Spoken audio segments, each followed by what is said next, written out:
ROCHA FIRME Academy.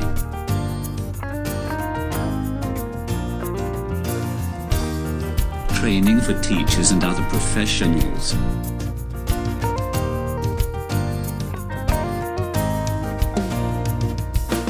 God has saved us and called us with a holy calling, not according to our works, but according to His own purpose and grace, which was given to us in Christ Jesus before the world began.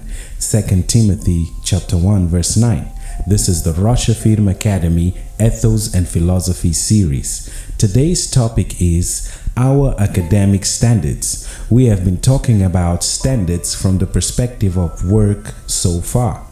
Nonetheless, in today's session, we will be talking about ROCHA FIRME's academic standards, and they are as follows. Number 1, 12 learners per class.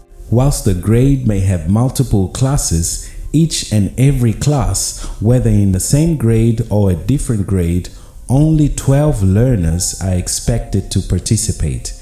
This standard gives the teacher an opportunity to offer undivided attention to each and every learner. It is no surprise that Christ Himself had no more than 12 disciples. Number 2, this standard offers learners the opportunity to move on to the next grade's material in a discipline.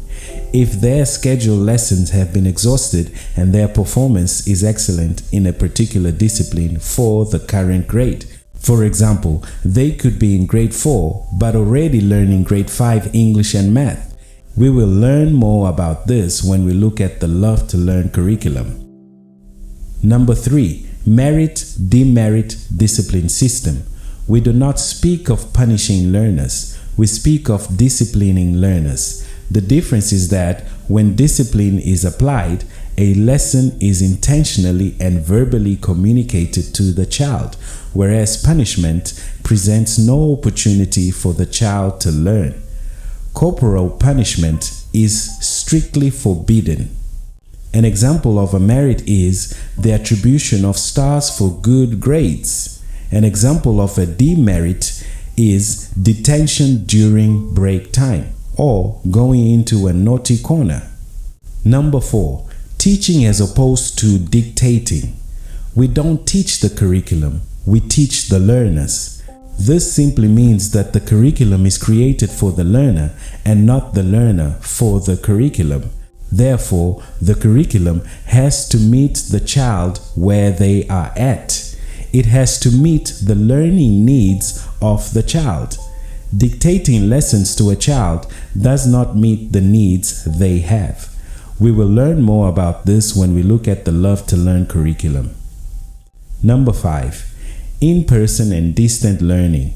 Our approach to learning is blended, meaning that the curriculum is tailored to assist the learner to learn in the classroom as well as at home, with the help of a teacher or a parent, of course. Number 6, a monolingual program. The Love to Learn curriculum and all other school activities have been prepared and designed to teach and engage learners in the English language, not in any other language. Nevertheless, other languages, for example French, are a part of our syllabus as disciplines of choice, except for the Portuguese language. Portuguese is compulsory for all learners. We are in Mozambique after all. During language lessons, all learners are permitted to communicate in the relevant language. Any language can be introduced into our syllabus as a discipline, depending on the demand for it and teacher availability.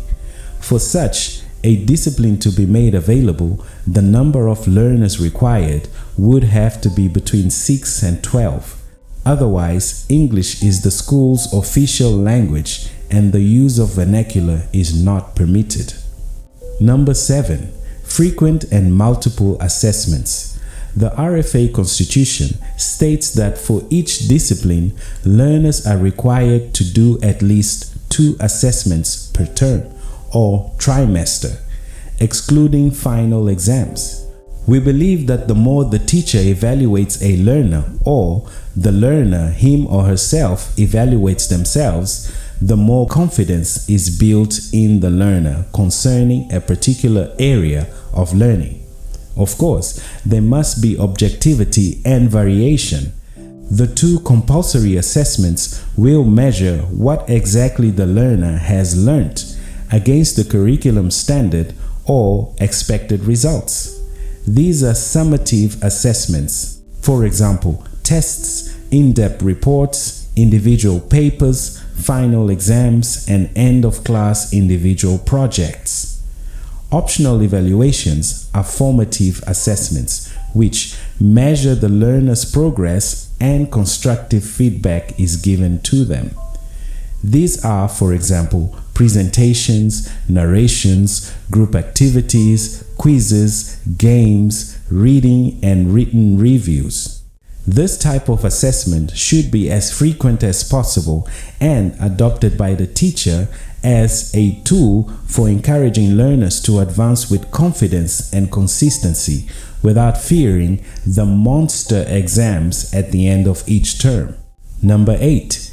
Teaching learners to learn. We understand that when children as well as adults are taught, it is assumed that they have learned, but learning itself is a skill. Every child that comes to RFA is taught to learn first before they are taught the syllabus. Learning to learn means that we turn a child from being a mere student to being a learner and an explorer. The state of being a student is a matter of school registration, and it is confined to an academic period or program, whereas the state of being a learner is a matter of becoming a consistent, self-taught, knowledgeable, independent, and active human for life. We teach children to develop their curiosity gift through practical reading analysis, rhetoric, and simulation techniques. As they say, curiosity killed the cat, but you are still alive.